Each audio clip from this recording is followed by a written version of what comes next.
خدا باپ، بیٹے، روح القدس کے نام میں آمین۔ مسیح خداوند میں میرے عزیزو، علم ہمیں رستہ دکھاتا ہے، علم ہمیں انسان بناتا ہے۔ علم کے نہ ہونے سے انسان نہیں رہتا، اور علم ہی ہے جو ہمیں دنیا میں ترقی اور خوشحالی کی طرف لے کر جاتا ہے۔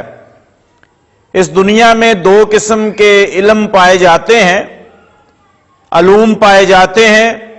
ایک دنیاوی علم ہے اور ایک روحانی علم یا خدائی علم۔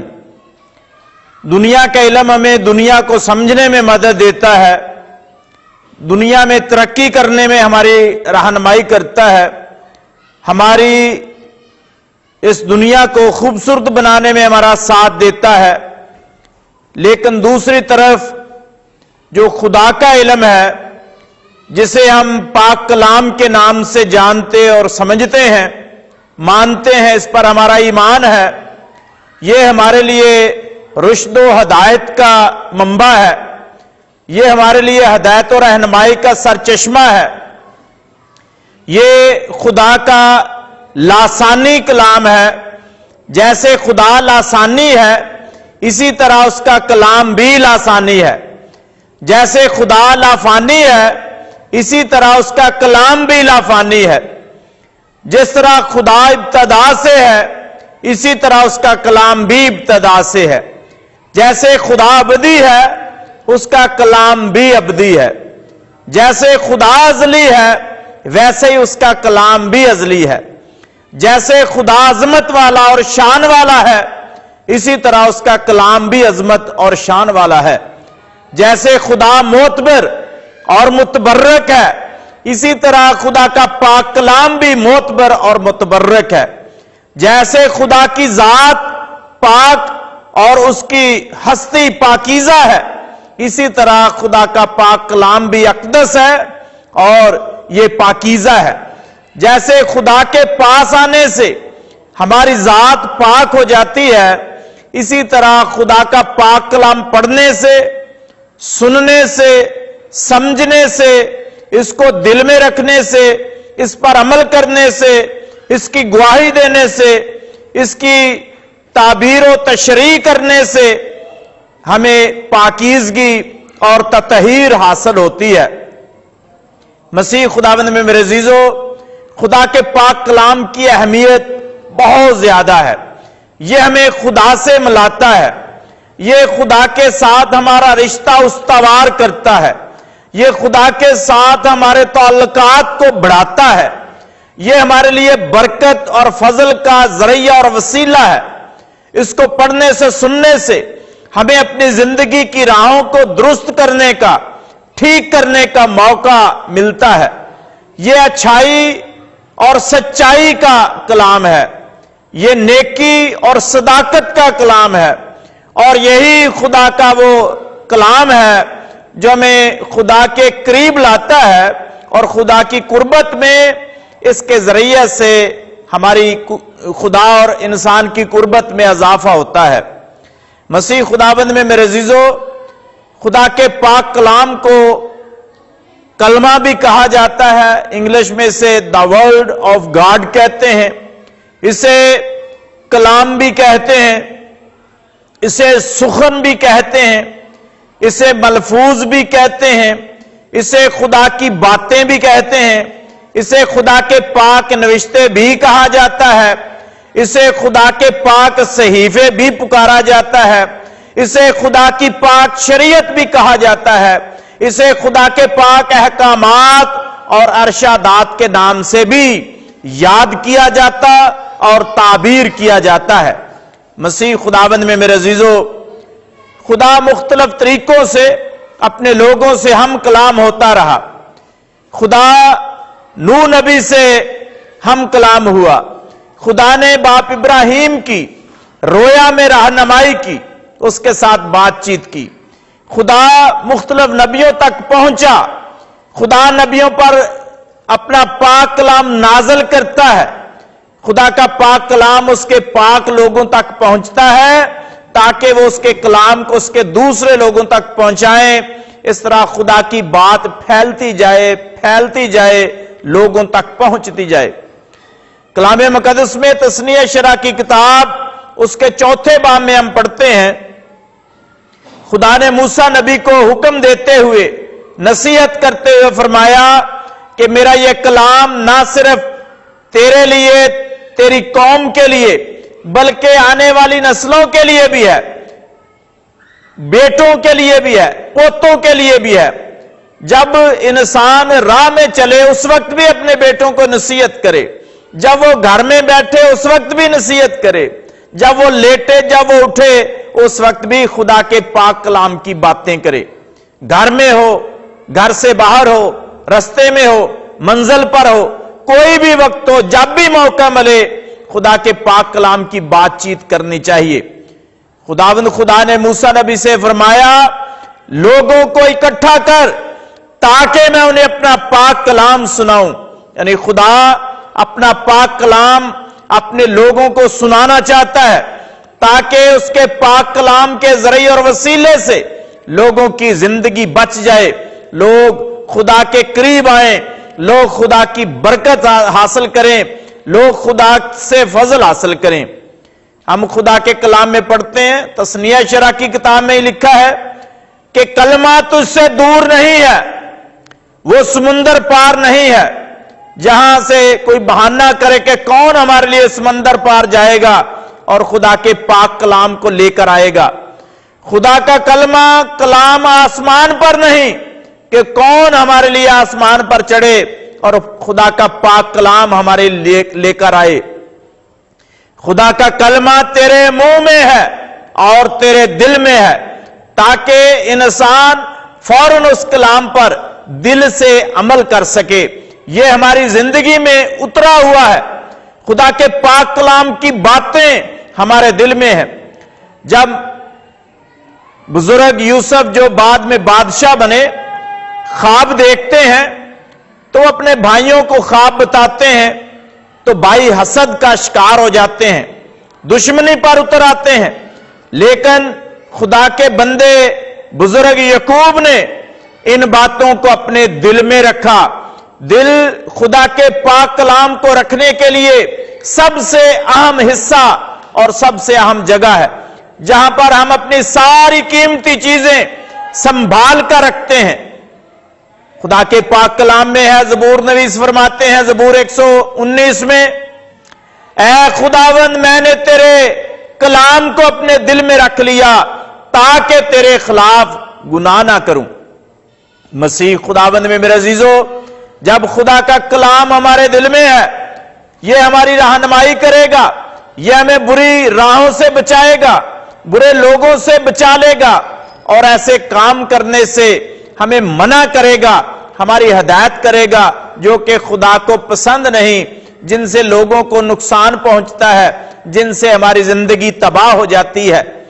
تو جو خدا کا کلام ہمارے دل میں ہے وہ ہمیں ایسا سکھائے گا.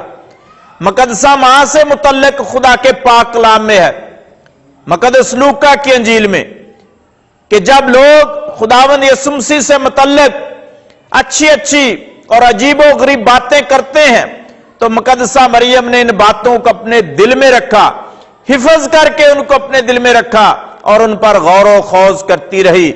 مسیح خداوند میں میرے عزیزو، خدا کے پاک کلام کی باتیں ہمارے دل میں رہیں تو یہ ہمارے لیے بہت اچھا ہے.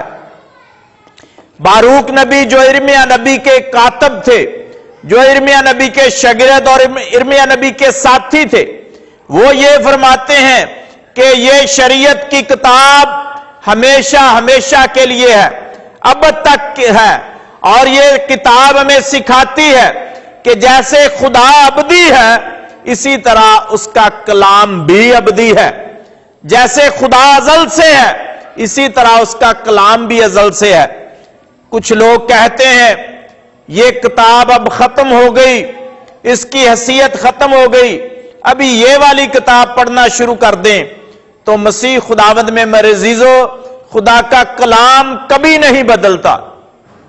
جیسے خدا لا تبدیل ہے، اسی طرح اس کا پاک کلام بھی لا تبدیل ہے۔ جیسے خدا لاسانی ہے، اسی طرح اس کا پاک کلام بھی لاسانی ہے۔ یہ نہ ختم ہونے والی کتاب اور نہ ختم ہونے والا خدا کا پاک کلام ہے۔ خداوند یسوع مسیح نے فرمایا آسمان اور زمین ٹل جائیں گے لیکن میرے منہ کی باتیں ہرگز نہ ٹلیں گی۔ تو جب خدا خود کہتا ہے کہ یہ کلام ابدی ہے، ازلی ہے، نہ ٹلنے والا ہے، نہ ختم ہونے والا ہے، نہ متروک ہونے والا ہے، نہ اس میں کوئی تحریف ہو سکتی ہے، نہ اس میں کوئی اضافہ کیا جا سکتا ہے اور نہ ہی اسے گھٹایا جا سکتا ہے، یہ ہمارے ایمان کی کتاب ہے، یہ ہمیں ایمان کی دولت سے نوازتی ہے اور یہ ہمیں خدا کے اور انسانوں کے قریب لے کر آتی ہے۔ یہ کتاب ہمیں خدا کے فرزند بناتی ہے، خدا کا پاک کلام ہمیں خدا کے بیٹے اور بیٹیاں بناتا ہے۔ اس نے فرمایا خدا کے پاک کلام میں ہے، وہ اپنوں میں آیا اور اس کے اپنوں نے اسے قبول نہ کیا، لیکن جتنوں نے اسے قبول کیا اس نے انہیں حق بخشا کہ خدا کے فرزند کہلائیں۔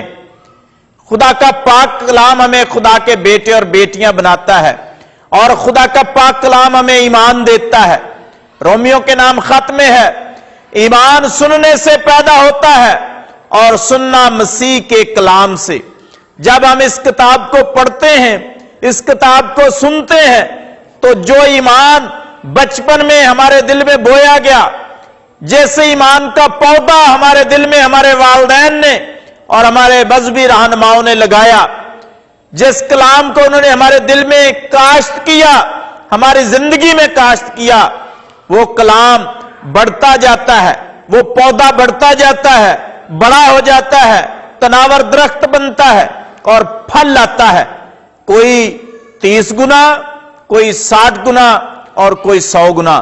مسیح خداوند میں میرے عزیزو، مکاشفہ کا مصنف یہ فرماتے ہیں، یہ لکھتے ہیں کہ پاک کلام کو پڑھنے والا، نبوت کی کتاب کے پڑھنے والا اور اس کے سننے والے اور اس پر عمل کرنے والے مبارک ہیں۔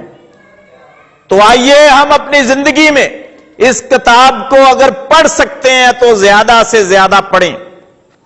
خدا نے ہمیں کان دیے ہیں سننے کے لیے، تو ہم اس کتاب کو زیادہ سے زیادہ سننے کی کوشش کریں، کیونکہ خداوند یسوع مسیح یہ فرماتے ہیں مبارک ہیں تمہاری آنکھیں اس لیے کہ وہ دیکھتی ہیں، یعنی خدا کے کلمے کو جو کہ خداوند یسوع مسیح تجسم ہوا اس کو وہ آنکھیں دیکھ رہی تھیں، یعنی شاگردوں کی آنکھیں، تو خداوند یسوع مسیح نے ان کے لیے فرمایا مبارک ہیں تمہاری آنکھیں اس لیے کہ وہ دیکھتی ہیں۔ اور خداوند یسوع مسیح جو کہ خدا کا کلمہ ہے، اس کے منہ سے خدا کا کلام نکل رہا تھا، تو یسوع مسیح نے فرمایا مبارک ہیں تمہارے کان اس لیے کہ وہ سنتے ہیں۔ تو جو خدا کا کلام بولتا ہے وہ بھی مبارک ہے، جو خدا کا کلام ان کانوں کے ذریعے سے سنتا ہے وہ بھی مبارک ہے، اور جو خدا کا کلام بیان کرتا ہے وہ بھی مبارک ہے، جو خدا کا کلام اس دل میں سنبھال لیتا ہے وہ بھی خدا کا مبارک بندہ ہے، اور جو دل سے عمل کرتا ہے وہ بھی خدا کے مبارک لوگوں میں شامل ہوتا ہے۔ مسیح خداوند میں میرے عزیزو، آئیے ہم اپنی اپنی زندگی میں اس پاک کتاب کی اہمیت کو جاننے کی کوشش کریں، اس کتاب کی اہمیت کو اپنی زندگی میں پہچاننے کی کوشش کریں، اس پاک کتاب کو دوسرے لوگوں تک پہنچانے کی کوشش کریں، اس پاک کتاب کی پروموشن کے لیے کام کریں۔ میں ان تمام لوگوں کے لیے خدا کی حضوری میں دعاگو ہوں جو بائبل مقدس کو دوسرے لوگوں تک پہنچانے کا ذریعہ اور وسیلہ بنتے ہیں۔ جہاں پر میں پہلے خدمت کا کام سر انجام دیتا رہا، یعنی عیسیٰ نگری جو کہ فیصل آباد میں ایک چھوٹا سا گاؤں ہے، 123 جیمبے سدھو پورا، وہاں کے بہت سے لوگوں نے میری مدد کی تاکہ میں خدا کا پاک کلام اس کے دوسرے لوگوں تک پہنچا سکوں۔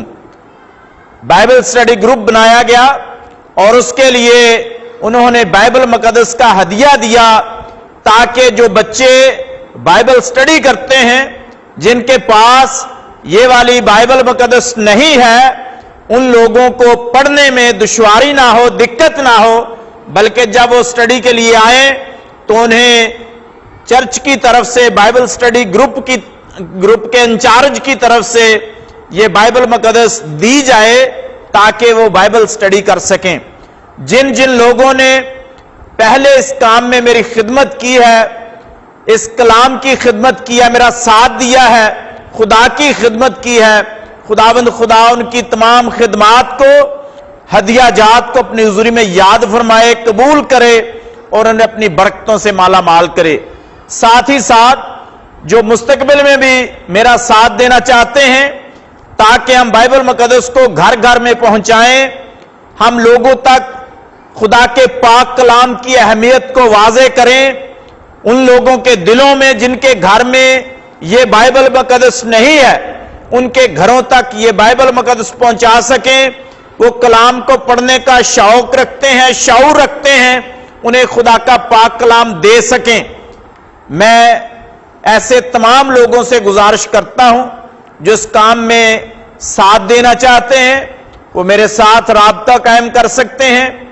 آنے والے وقت میں میرا ارادہ ہے کہ ہر مہینے کم از کم 25 بائبل مقدس ایسے اسٹوڈنٹس کو دی جائیں جو کہ کلام مقدس کو پڑھنا چاہتے ہیں، پڑھنے کا شوق اور جذبہ رکھتے ہیں۔